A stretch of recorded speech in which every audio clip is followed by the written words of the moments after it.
শেখেরটেকে উৎসবমুখর পরিবেশে mini football আনন্দ উৎসব ২০২৫ সিজন ৫ অনুষ্ঠিত। টানটান উত্তেজনার ম্যাচে ট্রাইব্রেকারে জয়ী ডাইনামিক ফাইটার্স।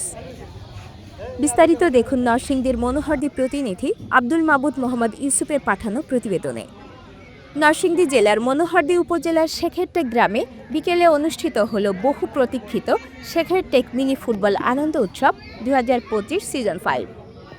বছরের পর বছর ধরে স্থানীয় যুবকদের মাঝে খেলাধুলার মাধ্যমে ভ্রাতৃত্ব ও সামাজিক বন্ধন জোরদার করতে আয়োজিত হয়ে আসছে এই উৎসব। এবারের টুর্নামেন্টেও তার ব্যতিক্রম হয়নি। দুটি প্রতিদ্বন্দ্বী দল ডাইনামিক ফাইটার্স বনাম বর্ণমালা 7 স্টার মুখোমুখি হয় এক জমজমাট খেলায়। মাঠ জুড়ে দর্শকের উচ্ছ্বাস আর করতালিতে গোটা এলাকা উৎসবমুখর হয়ে ওঠে।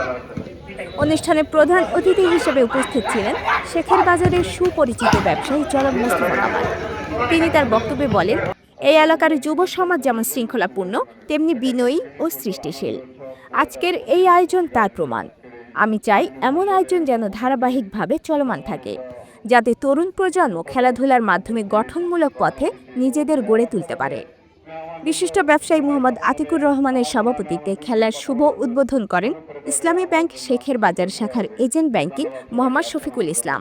বিশেষ অতিথি হিসেবে আরও উপস্থিত ছিলেন মাওলানা নজরুল ইসলাম মিন্টু, মোহাম্মদ তারা মিয়া, বোরহান উদ্দিন ও মোহাম্মদ নুরুল আমিন।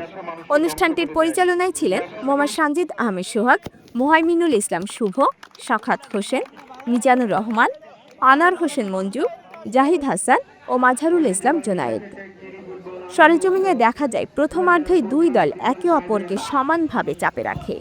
দ্বিতীয়ার্ধে উভয় দল একটি করে গোল করায় ৫০ মিনিটের ম্যাচটি ১-১ গোলে সমতায় শেষ হয়। ফলে ম্যাচ গড়ায় ট্রাইব্রেকারে। সেখানে নাটকীয়ভাবে ডাইনামিক ফাইটার্স দল জয় ছিনিয়ে নেয়। দর্শকদের করতালির মধ্যে দিয়ে বিজয়ীরা মাঠ ছাড়ে। খেলা শেষে ম্যান অব দ্য ম্যাচ পুরস্কার প্রদান করেন সভাপতি আতিকুর রহমান।